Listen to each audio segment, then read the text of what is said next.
We're back for another episode of Child. Um, it feels like such a long time ago since I made an episode. I think because last week was the Grammys, and you know what about the Grammys? I still am enjoying Dua Lipa's performance. Like somebody, even like her fans, they put like a studio version of the live performance on YouTube, and I just been listening to it and just enjoying it and enjoying her and enjoying. Okay, and I think I said this before. I think I already said this, but I didn't at first think Don't Start Now should have been nominated as a Grammy, but then I'm like, wait, okay, this is like the really good song on her album. So I just want to clear myself up and show you where I'm at in my growth. But I do enjoy that song. But like I said, there were like physical. I do like physical a little bit more. But now I think I kind of do like Don't Start Now. Um, a lot of stuff hasn't come across like music. Like this is a music based podcast. I do want to say that because I really do enjoy music. But I think this week was kind of slow or it slowed down. A lot of stuff hasn't really come across my radar. That was like crazy. Just a lot of stuff that's coming to fruition, like Carrie Underwood's My Savior, her first gospel album comes out this Friday. And a little side note about that. Like I was thinking recently, about I think like yesterday or a couple days ago, I was just like, when this album comes out, it's gonna be very interesting to see the sales in that gospel genre. Because when big artists like a Carrie Underwood or a Joss Stone or a Kanye West, when they enter in a smaller selling category, you kind of side eye everything because it's like, okay, the Clark sisters, they've been number one for 5 weeks, but they've only sold what, like 5,000 copies. But Kanye West, he's probably sold, I don't know the numbers, but I'm sure he sold like more than 500,000 copies for his gospel album. He even won a freaking Grammy for it. So I'm just like, when these because they have to be categorized as a certain album. Sometimes they are, sometimes they aren't. Like Joss Stone, she was like, this isn't really a reggae album. When she put out her Water for Your Soul, I love Water for Your Soul. When she put that album out, she was like, it wasn't really a reggae album, but it was like number one on the reggae art charts for like a couple of weeks. I don't really remember. But she was like, just because they have to categorize it, it's a reggae album, but it's not really a reggae album. And so you see her number one on the charts, and I'm sure Carrie Underwood's gonna be number one on the charts. I'm thinking, yeah, she's gonna get another number one. I think most of her albums have come in at number one on the Billboard 200, but we'll see about the gospel category. I'm sure it's gonna be number one. Um, But it's just gonna be. It's just like it makes you side eye everything. I think I remember one time I looked at the gospel charts one day, and these are like rough numbers. And I'm gonna say the person came in at number one, and they sold like 1,000 copies. I really think or I think I do remember. I think it was like 1,000 copies, like a little over 1,000.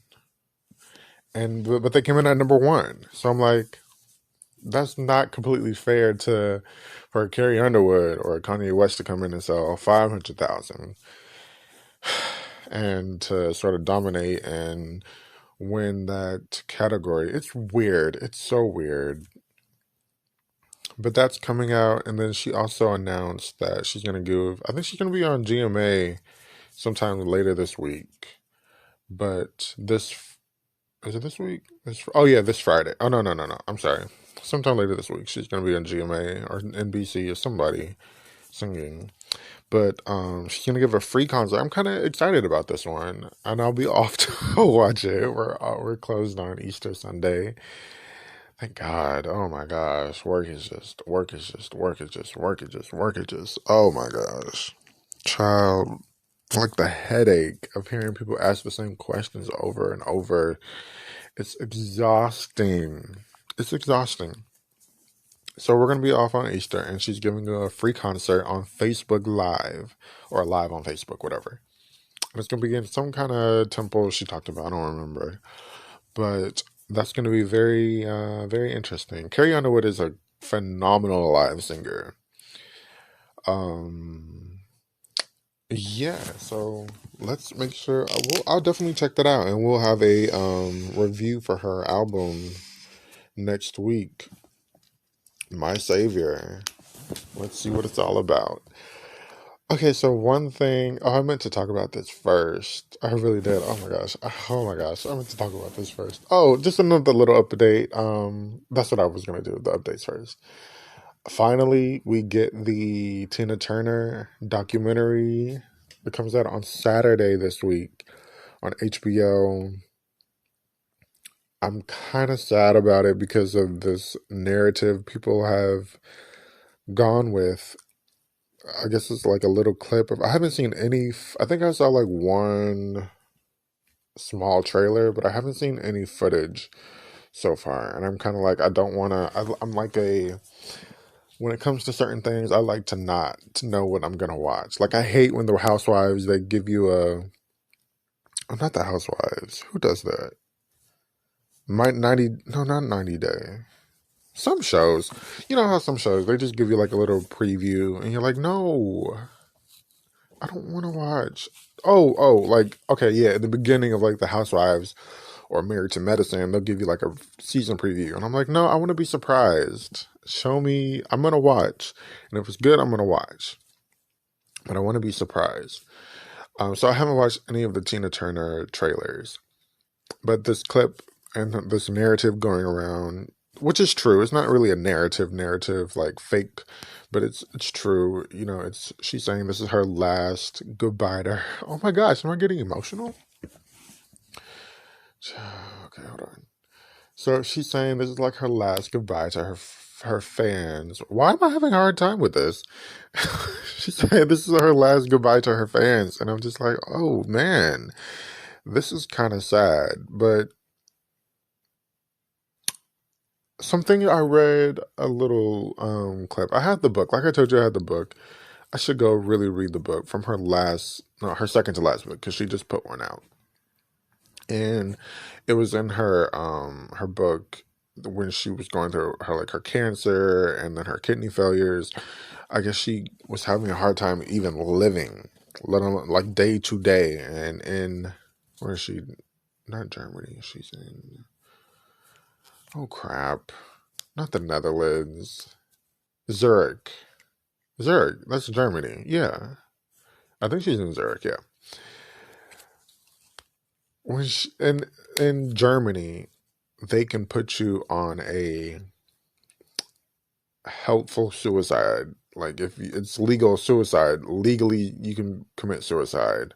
And there's like a step, and one of the steps is being a part of this society. I forget the name of it. And I think she had entered it, but I don't know why she didn't go through with it. I'm sure it's in the book the parts that I didn't read. The reason why I didn't finish her last book, Tina Turner, I think it's My Life, My Story, or something like that.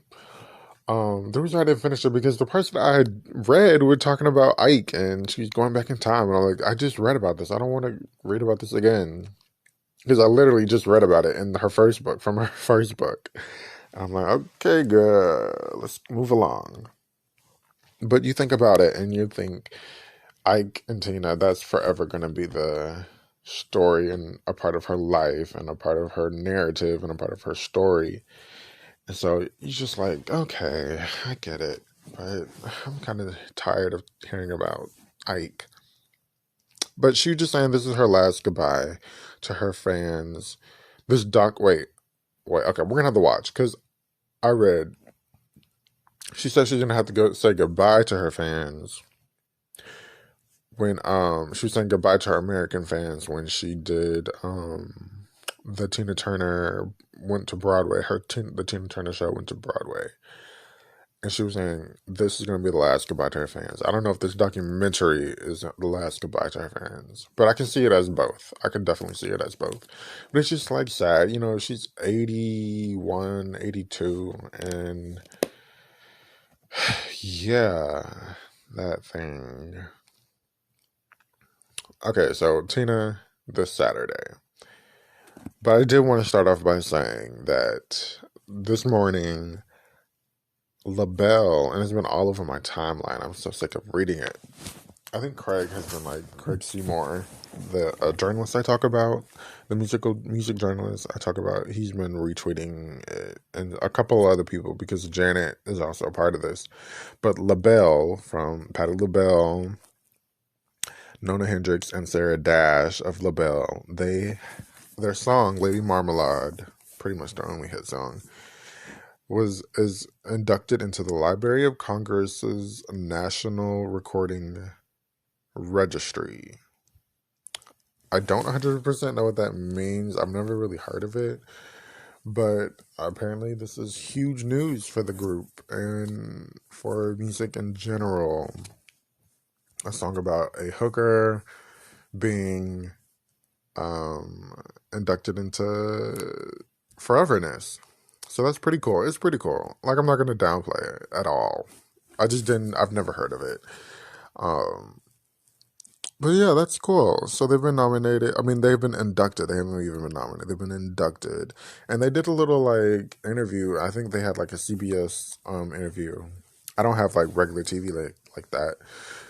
I was hoping one of the stands who I'm sick of. We're gonna get there in a few seconds. Did I write that down? I think I wrote that down because I'm sick of the Patti LaBelle stands. Um, I was hoping one of the fans put that interview up by now. It's like 10:30, so I guess not. Maybe tomorrow it'll be up. I was hoping so I can give a little review. Um, Also, Patty did a performance last week of "You Don't Own Me" by Leslie Gore, and it was like this old school. It's like a '60s song. She did it for the Grammys. That's what I meant to say. She did it for the Grammys.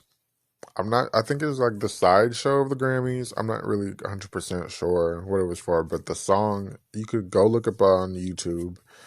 The link will take you to the Daily Motion, which will show the full performance from yeah. So it's a beautiful. She did wonderful. She really did great, and I feel like she focused on the agility of the song because it's a fast paced song, and she did really good. She showed off her vocal. It was like her more toned down, softer vocal range, but real power. Not even softer, but it was very powerful. It's a great song. You Don't Own Me. Great, great, great, great performance. I didn't particularly like the dress or the wig, but she's been wearing that like blunt cut bob black wig. I'm like, come on, Patty, bring us back the color. I love the color, the blonde and the red she did. But yeah, so really great performance on that, Patty. Congratulations. So, like I was saying, a lot of things haven't gone down this week in terms of music. So I was just like, let me talk about some TV shows I've been watching and some other thoughts. Um, one thing, one thing I've been watching is Relax, the podcast. Now, it's kind of hard for me to get into a certain get into a new podcast because I kind of like need to know background or need to know some good information. And Relax by Colleen Ballinger Stocklin, and Eric Stocklin, her husband. Excuse me. They have a podcast and it's called Relax. And they like talk about it like we were in quarantine, so we decided to make this podcast. Well, you made this podcast like in like November, December. So quarantine is pretty much over for most of the world. So I'm not sure why they made that like a thing. Um, but and I was kind of confused. I wasn't sure if I wanted to listen to it because I'm like, I get enough Colleen through her vlogs. You know, she's been vlogging on. She's a YouTuber. I'm sorry, she's a YouTuber. Her other YouTube channel is from this lady, this person she's created as Miranda Sings, with the lipstick and the crazy voice singing. So I was like, I'm not too sure about this because I already get enough of Colleen through the vlogs, but I was like, okay, I'm gonna go and listen to it. Last week I was like, okay, I'm gonna go listen to it, and I thoroughly enjoyed it. Actually, they played some games, they were telling some secrets, they were showing different sides of expressing different sides of their lives. I really enjoyed it. It was really cool. I think this coming week she's talking about her Netflix show Haters Back Off. So I'm like, okay, I'll tune in for that. But yeah, they have like a pretty cool, interesting dynamic. It was very entertaining. I was very surprised. I got a clear and cohesive take on Colleen's thoughts and stuff like that. Her opinions and thoughts, because sometimes she comes off as like she just babbles, and you know, she's a mess and she's emotional and she's crying. But I kind of feel like she in the podcasts, she's done a great job of telling us her opinions and sharing and not being sort of or overbearing. I do like Eric. I'm like, oh, okay, he's pretty cool because you know he's a serious actor. He's been in some pretty highly televised shows like True. I'm forgetting. He's in one show now called Good Trouble. It's on not. It's on one of those low key networks. But he's on there. He's done like pretty good work. Just look him up, Eric Stockland. And he's sort of like the serious actor, and he's not so much into social media and stuff. So it's like a new door opening, and he's not so much in her videos like that. I think he, you know, keeps his life private, and so it's nice to see, you know, what he is, who he is, and how he thinks, and seeing their balance and the shade. One thing I do not like about this show is too many freaking sponsors. Like, and I understand, okay, that's how, you know, big celebrities get their money by like just splatting out sponsors, just, you know, and it's like she has like 3 different sponsors in the video. And I'm like, okay, here we go. Another one. Oh, okay, another one. Okay, I'm skipping this one. But like at this point, I'm just skipping them because I'm like, okay, I don't really care about the sponsors. But I guess, you know, that's how these, you know, when you got a big platform, that's how you got to do it. But the thing is, one thing I've taken out, and I think Anchor kind of gives you the blueprint. This is what I record my podcast on Anchor, the Anchor app. And I've kind of taken after the Mariah Report and okay, I'm going to take a break. You can listen to a sponsor. Anchor, the sponsor. But I'm trying to figure out how to get more different sponsors because I just don't want to talk about Anchor all the time. I guess I have to get to a certain number for them to release that information to me or whatever. But yeah, too many sponsors is exhausting. But I really do love the song. You can relax because Colleen and Eric have a podcast. She plays that at the end of her video, now at the end of her vlog. So now I'm like completely familiar with the song. And I'm like, okay, she could put that on iTunes and make a quick buck. It's a really cute jingle song. That's one thing I do love about Colleen. She's very creative and very impressive with her creativeness. Like she crafts and she actually builds like sets and like different things, and her jingles are really cool and funny and creative. That's what I do really enjoy. I enjoy that. Yeah. So yeah, you can check that out. Relax. It's on Spotify. I think it's on like Google Podcast everywhere. Google Podcast, which I'm not on. Lord, I need to do better. We're gonna get there. We're gonna get there. I'm gonna get there. Okay, so I have some Wendy Williams thoughts. Wendy's getting older. And I'm just like, Wendy, you're like messing up. Okay, Wendy has her good days and then she has her questionable days.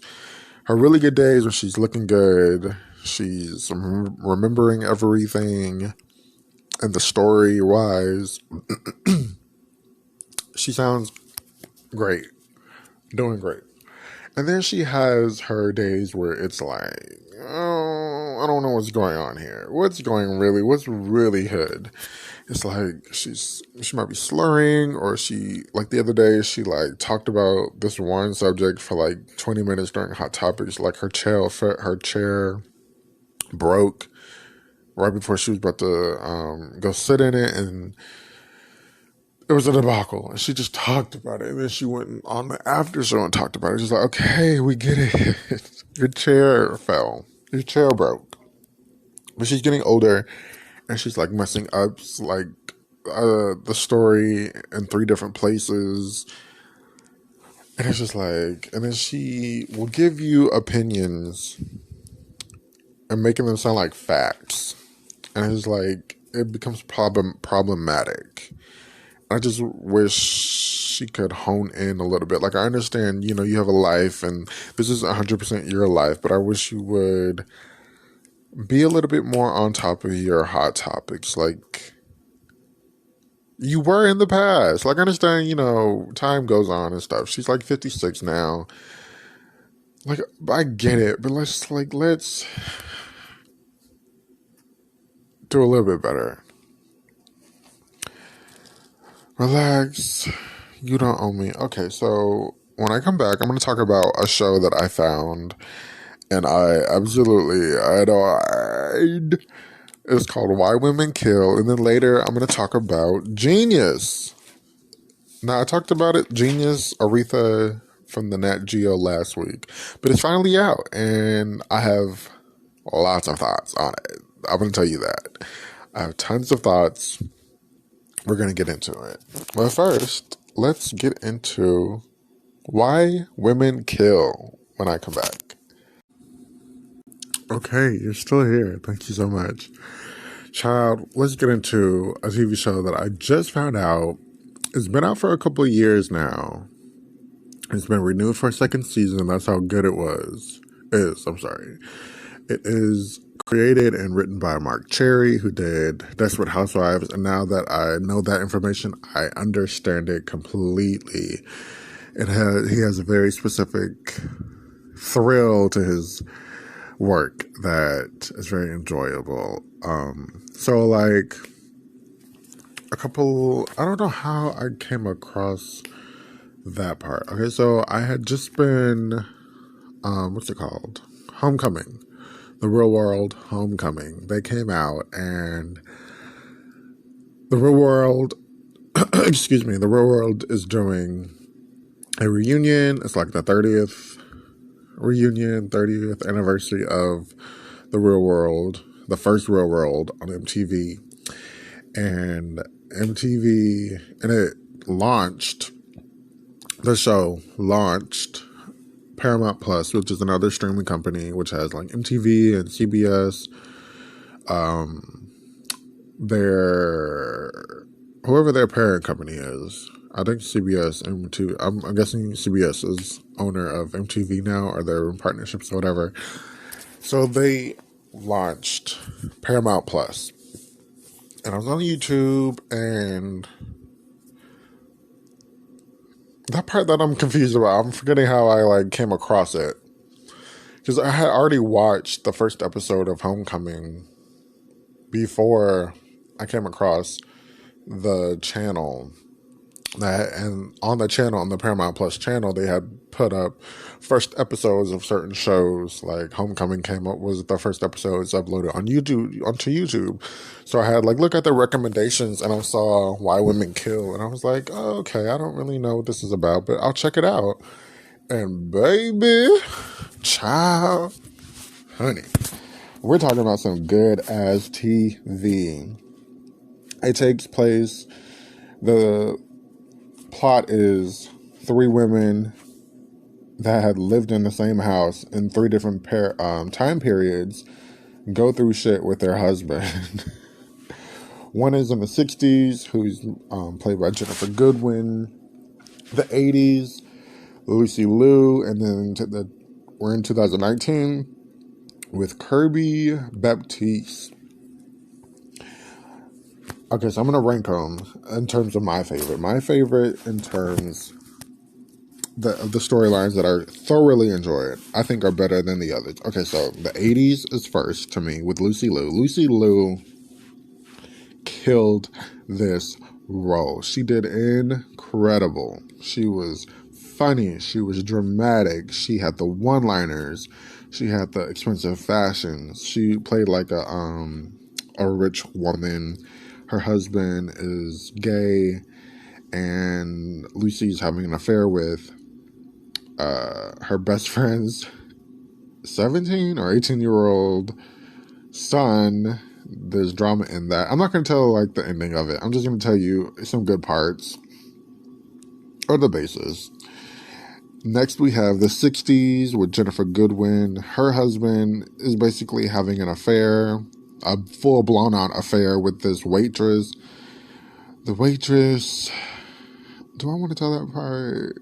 Something happens to the waitress, and Jennifer's character is trying to like get her husband back by, okay, Jennifer's character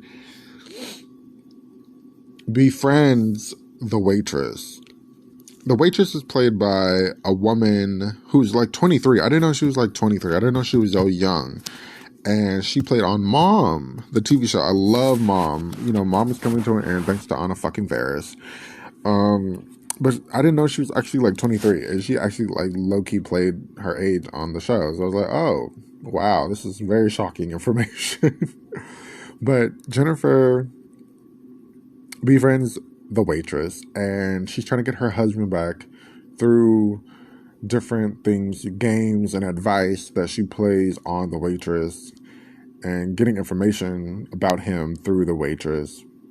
It's so crazy. I thoroughly enjoyed that, their storyline, because it was just like crazy. It was like one after the other crazy, and I'm not sort of like I should have expected that type person all the time.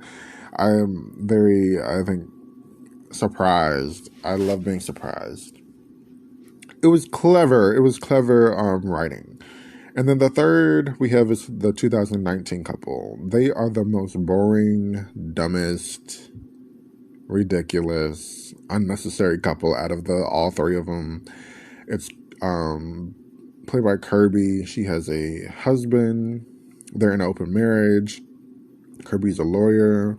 That's not her name on the show, but Kirby's a lawyer, and the lawyer is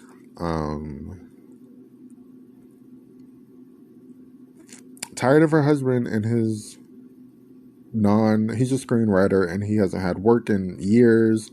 She's carrying everything. They just, for some reason, bought or moved into that house, and she's like, we can't afford the house. You're not writing any screenplays, and my work is carrying our load as a black woman. He's white. So she has this side piece, and she enters the marriage, and of course, you know, that goes awry. It never turns out 100% great. Like, you can't always have a good sister wife. It's crazy. So the 60s, like I said, her husband is cheating on her.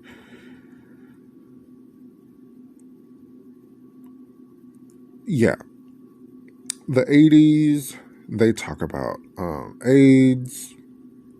One thing I think I really do love the 80s couple so much because they had so much freshness. The one-liners Lucy Liu always had, very comedic, so freaking funny. The son, oh my gosh. The thing about their friendship is, I think they learned each other. At the end, she was kind of mad, and she was like, "The friendship, we have a friendship, and you are my best friend." I think she had been married 3 times. She said before him, and she's like, "This is my best marriage, quote unquote. This is my, you are my best friend. You low key give me stuff that I." She didn't give him like because he's not like attracted to her like that anymore, or I guess whatever. Because she's like, you're not giving me what I 100% need, but it was like you have this dope friendship, and he like dresses you, he tells you you're beautiful, and he really means it, and you guys have like built this beautiful life. She has a daughter, she's trying to get married.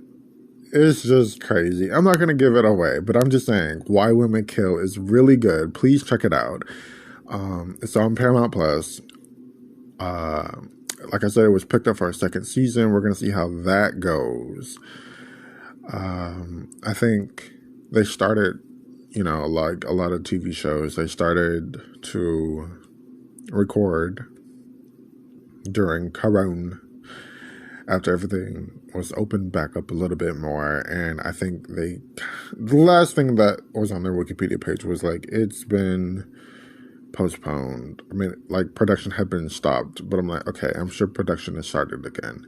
So we'll see. So yeah, shout out to Mark Cherry. That was a really good show. It's a really, really good show. I'm not going to give you the ending, but 3 husbands do die in the movie. It's not 100% what you expect. But I will say the 60s character's husband with Jennifer Goodwin, she wants her husband dead. And I'm going to tell you that's how she gets. She's very manipulative, thinks about it, plans it out, gets it done. Like I said, she befriended the waitress, the side piece, who quote unquote thinks she's actually gonna get fucking married to a married man. Like, he proposed to her and she's like, "Oh, we're gonna get married. I'm your fiance," but that's his wife, you dumbass. Oh Lord. Check it out. And next up, I'm gonna talk about Genius, Aretha. And I'm back. For the main course this week, I wanted to speak on a TV show that has been out since Sunday. Last night, it wrapped up. It was two hours, I think. Yeah, 2 hours, because there's 2 episodes a night. 2, 4, 6, 8, 2, 4, 6, 8. Oh, that's 4 days from Sunday to Wednesday. And that TV show that I'm talking about is called. Wait, I'm not really sure what it's called. I have Aretha Genius. It might be called Genius Aretha. And it's a Nat Geo Wild series. They've done series on, I guess, important people. And they've done, I think Benjamin Franklin was one. I see they're going to do Martin Luther King for another one. Now, the Aretha Genius, this part, not the movie, but this series is based off of, what's it called? The book Respect by David Ritz, and that one has more grittier details about Aretha Franklin's life. Things she didn't want to say, or probably want out there, or she thinks that are complete lies, by the author David Ritz. And I didn't know David Ritz was a black man. Shout out to David Ritz, because he's written so many biographies, or with singers. He's done so many. And I didn't know he was a black man. I thought he was, some white dude, but whatever. Okay. So, first of all, I was tweeting my thoughts about it while I was watching it, live tweeting, and an account, a Twitter account, the Aretha Stan. Shout out to them because they definitely agreed with a lot of what I said, and I agree with a lot of what they said, and they just exposed the series to no end and how crazy it is. And what was I about to say? Oh, mainly the thing is that Cynthia Enrivo was miscast. And I completely agree. First of all, it's like, it's very touchy with the black community and how we've had biographies portrayed. I think, of course, the story was messed up, but the idea and the look of what's love got to do with it was correct. Last week or a couple of weeks ago, we talked about Billie Holiday. And of course, I didn't 100% agree on the weight issue, but I think, what's her name? The girl that played her, I think she did, Andre. I think she did a good job of portraying her more of the look. Yes, more of the look in a way. And then I had like my thing about weight. She could have gained. I wish they would have had her not lose weight, but have her gain weight.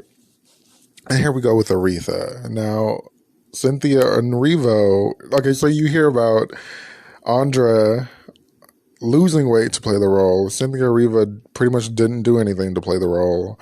She doesn't.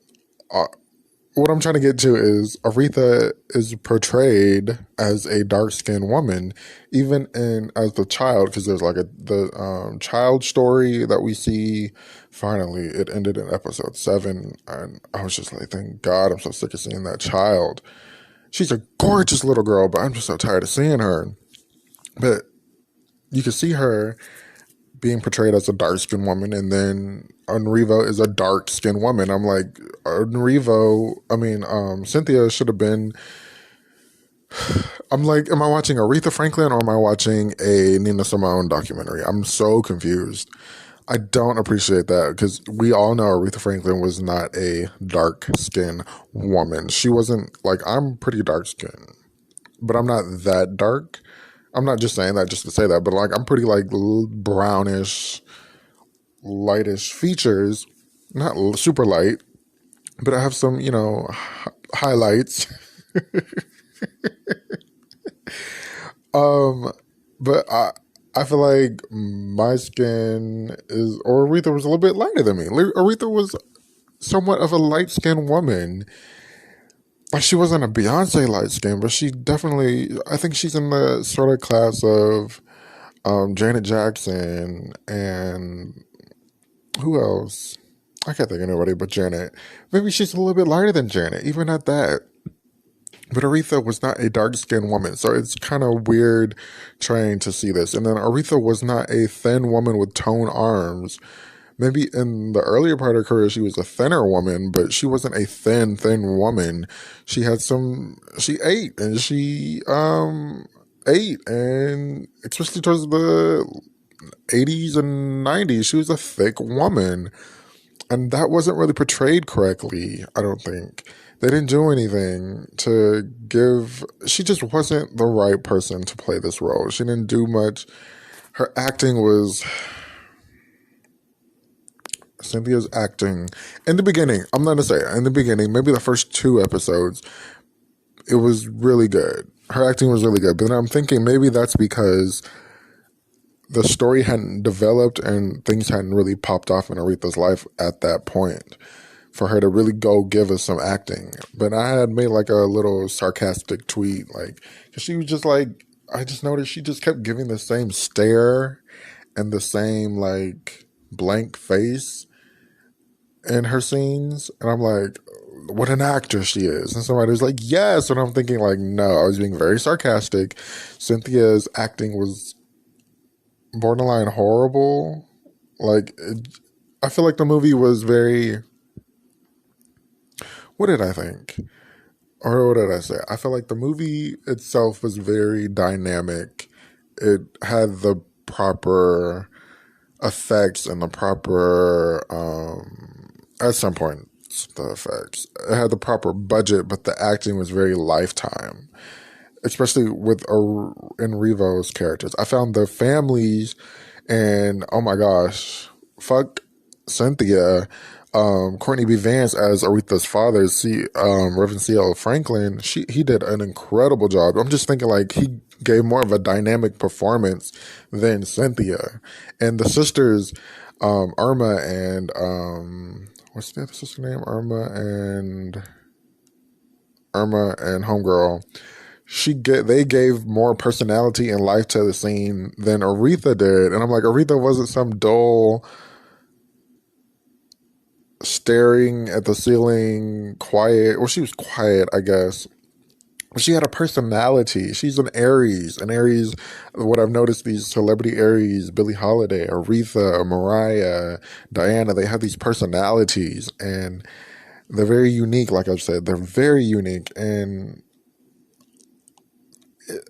her acting didn't portray that. A little bit. It was a little bit of, a little bit of clap back at certain points.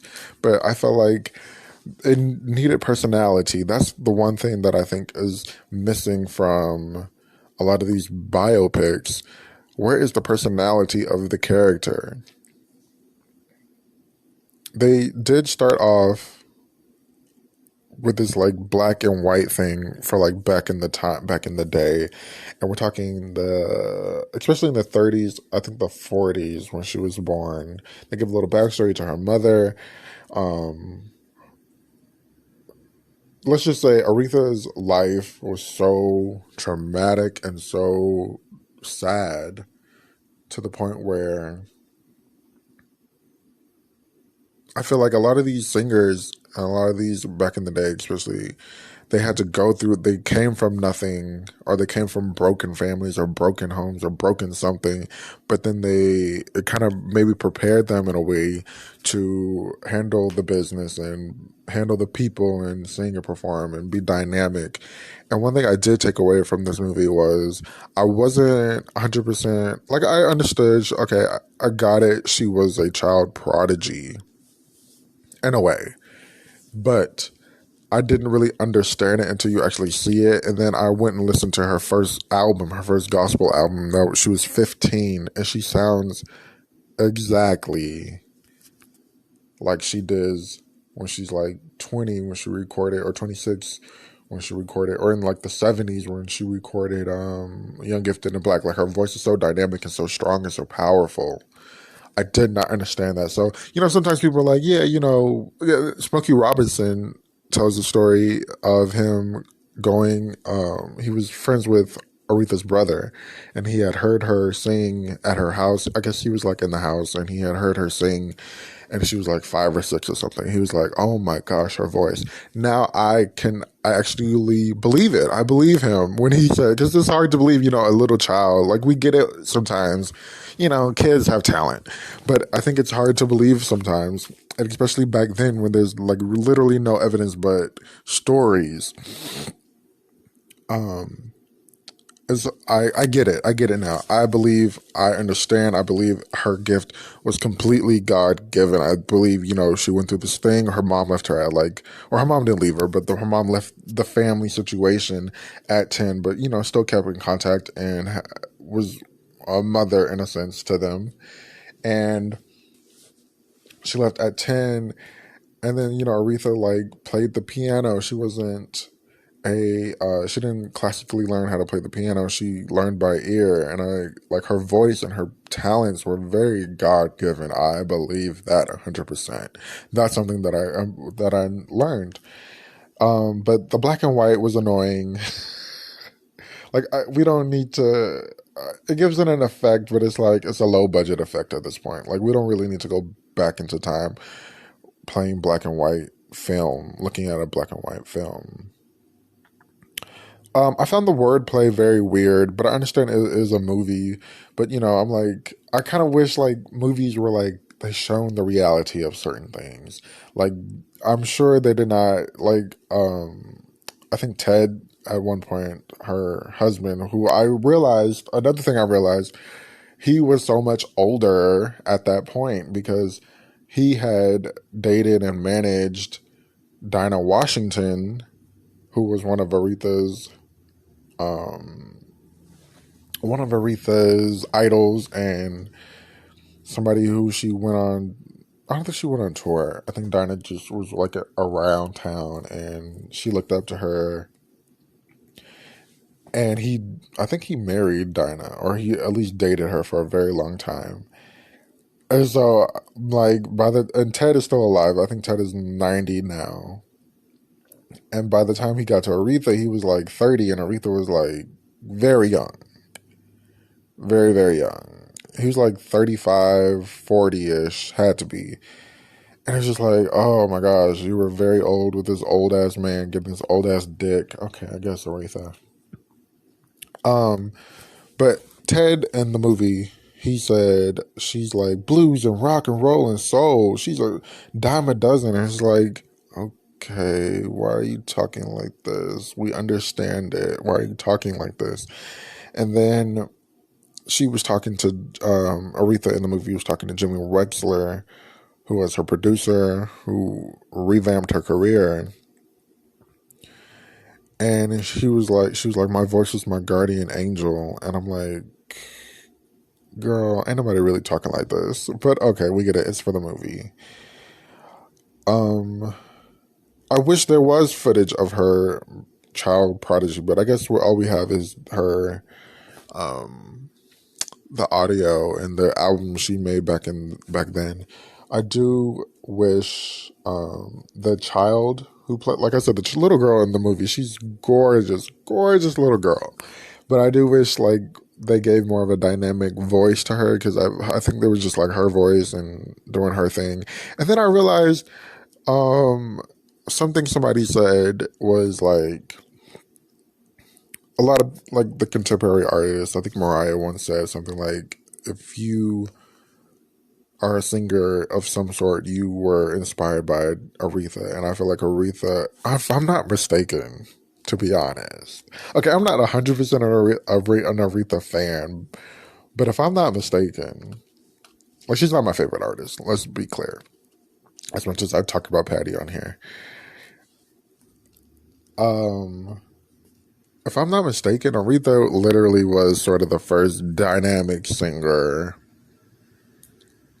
soulful singer. Like I think about Lena Horne. She was very clear and pop, and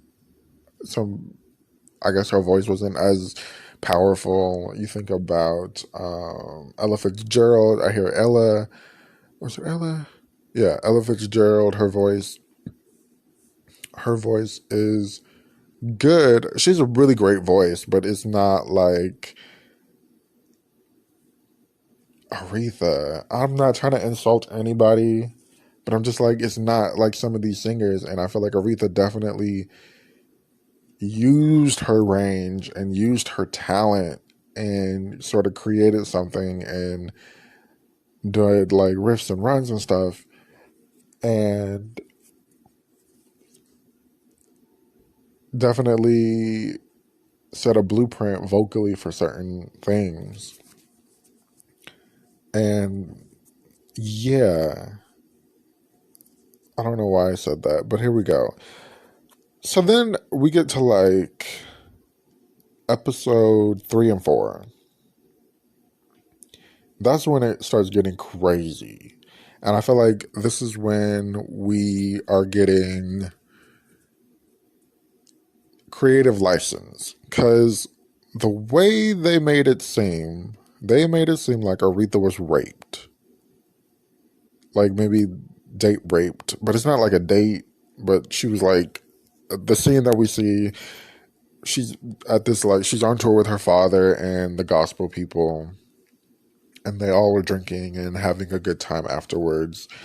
And her father is off with, oh man, I'm forgetting her name, Clara Ward, doing his due, and she's ends up with like the crew and the other people of the group, and they're giving her drinks, and she's like 13, maybe 12, I think is when she got pregnant. And they allude to this one dude, because I'm looking at this one dude, and he's like he's playing a guitar, and he's singing, and he's always like interacting with Aretha at like 12. And I'm like, okay, what is this saying?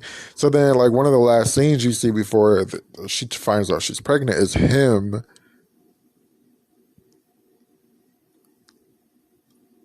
like taking her, like, let's go dance.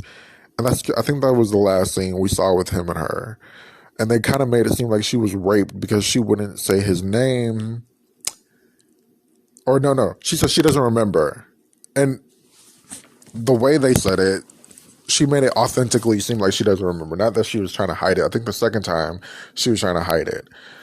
His name, definitely. But she made it seem like she was raped. And I'm like, I never got the impression Aretha was raped. From all the things that I've consumed about that part of her life, I've never gotten the impression that she was raped. But at 12, it is very alarming and confusing to be pregnant. And then I think like 2 years later or a year later, she had her second child. And it's just like, I wish they would have went more in on... This goes again with the acting. I wish... At certain points of Aretha's life, it got difficult. And it was like hints of difficulty, but as an actress, she wasn't really showing it. And it was very like, can you show us what's going on? Can you be a little bit more like crazy, like out of your mind or confused or very angry or something? Like show us some more kind of emotion. I'm sure it was behind the scenes, definitely. You know, at this one point, Aretha was like drunk and always drinking and missing shows and canceling, and she had money issues. And one day she was drunk going on stage and she fell and she broke her arm. But it was just like hints of lightness of it, acting wise. It wasn't like, show us you're going through something, Cynthia. Very frustrating. But what was I going to say? I wish they would have went more in on her trying to juggle being a mother. But then they did say, you know, the grandmother helped and the father helped. But it was like, it was weird. I don't know. Is it weird? Maybe it's weird to us and not weird back then. Maybe that's why it wasn't such a big deal. But it would have been very enlightening if Aretha did tell us how she felt or what was going on. But, you know, Aretha was very guarded and very private. Also, again, I don't know if it was the writing being lackluster, but definitely her acting was lackluster when she was showing us. She was like, show us you're going through a rough time more instead of just going through it. Show us there's hints of something's wrong with you, something is bothering you. Like, we get it, you don't like Ted that much, you want a divorce and he didn't. We get it. Like, show us why you're drinking. I wish maybe it plays hand in hand, the writing and the acting. Then again, here we go again with this creative license. They made it seem like Dr. King, like Martin Luther King and her had this sort of like flirtation type thing, and he was smoking, and Cynthia was not a convincing smoker. Like, I'm not a smoker, but you can definitely, like, who else smoked? I think her brother smoked. Everybody else smoked, and it was a little bit more convincing, and she just wasn't. Oh, we haven't even gotten on her voice. Child, I forgot to write down her voice. We're going to talk about her voice. Let me write it down so I won't forget. So we can end this properly.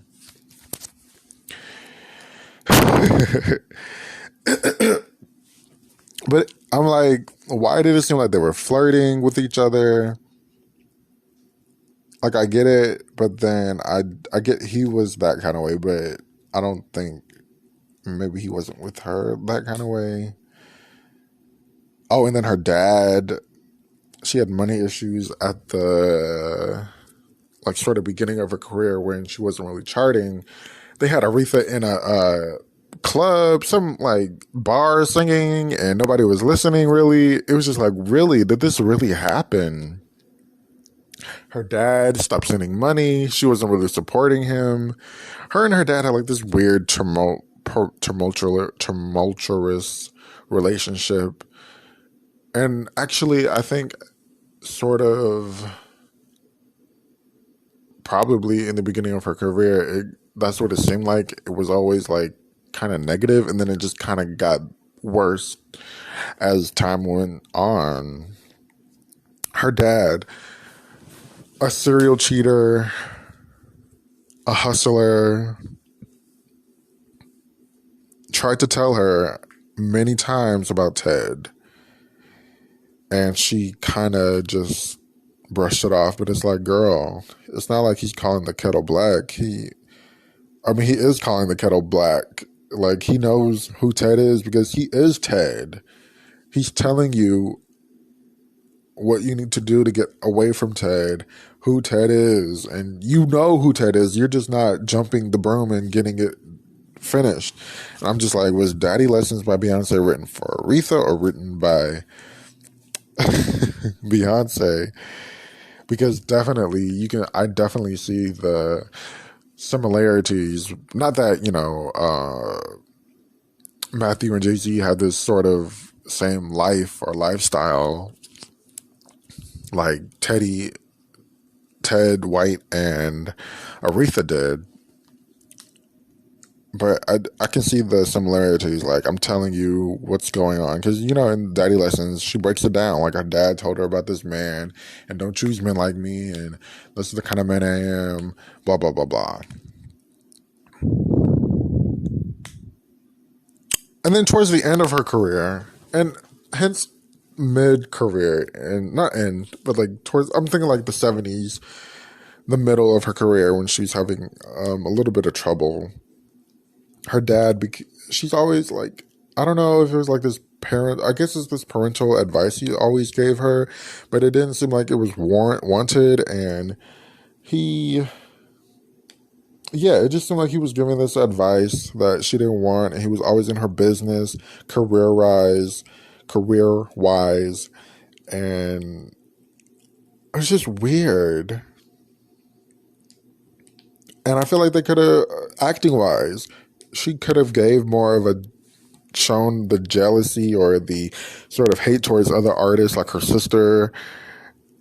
Like, it was okay. It was like mid, but you could have gave more, like, more attitude in your face, give facial expressions, give side eye, give more. She took the writing session or the singing sessions away from Irma, who was supposed to do Sparkle. She didn't like Natalie Cole. She didn't like Whitney Houston. Oh, Lord. Okay, so let's get to The Voice, and then we're going to wrap it up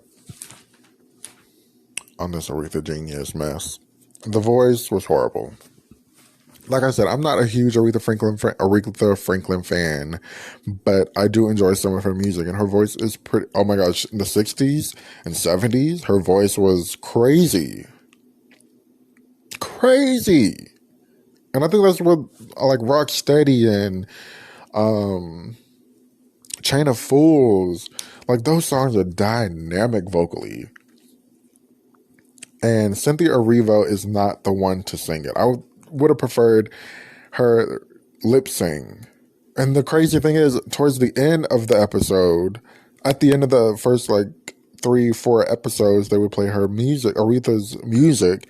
And then towards the end, like 7 and 8, 5, 6, 7, and 8, or 6, 7, and 8, they kind of integrated Aretha's voice actually into it and had less of Cynthia singing. Thank God. I'm not complaining. I'm just saying it was a weird structure how they did that.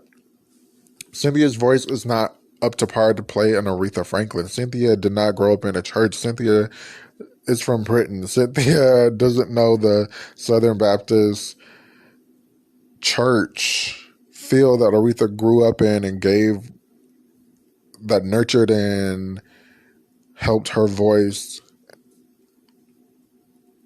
help her find her voice.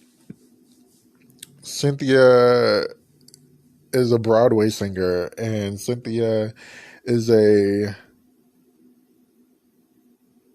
she had cute moments. There weren't necessarily replicas of. And then you say, do you need a replica to make? I think if you're doing Aretha Franklin, you definitely do. I'm sure Kelly Rowland can do really great replicas of Donna Summer.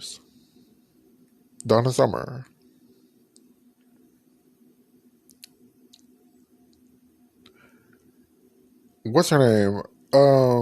Angela Bassett did great lip singing of Tina. I think they just dropped the ball on this one. And then there's the comparison between, oh, we can't wait for the Jennifer Hudson movie to come out. I'm not sure how good that movie's going to be, but I know vocally and look-wise, she's going to do a better job than Cynthia. And you know how Cynthia got the job? Cynthia got this job because they were looking for somebody, and she was on the red carpet of the Tony Awards, and they asked her what's her favorite guilty pleasure song. I don't know what the fuck that means. And she said, it's Ain't No Way. And they were like, can you sing for us? And she sang it. They sent that clip to Clive Davis. Clive Davis casted her as Aretha Franklin. Child. This is the biggest mess of the century. Child, if I can, like her voice did not do justice, any type of justice. Cynthia probably was a good demo background singer would have been a good demo singer or background singer for Aretha. She was not going to give us Aretha. And I'm like, y'all should have done better than this. At least Deborah Cox redid Whitney's vocals for the Whitney movie on Lifetime. They could have done better vocally. And I'm just like, if you're not going to do anything, at least give us a good acting moment. She didn't even do that. At least, I know you're not going to give a good singing moment. She fucked up a lot of songs. What song did I like? Call Me. She sounded horrible on that one. The gospel songs, terrible. And then you have people like Kevin and McHale, The Scorpion Show. They're up her ass. Of course, we're not going to get a good Aretha. She's not Aretha. It's like, you want to portray the Queen of Soul, you're going to have to give something better than this. I'd give this movie a 6 out of 10. And I'm just going that based off of everybody else's performance. I'd give Cynthia's performance a 2 out of 10. Fantastic job, sweetie. Thank you so much for listening to this episode of Child. You can follow me on Instagram at MYLOVEMYNEEDTONIGHT. Do what you want. You can like, share. Thank you for watching. Not watching. Thank you for listening, definitely. And next week, we'll meet again.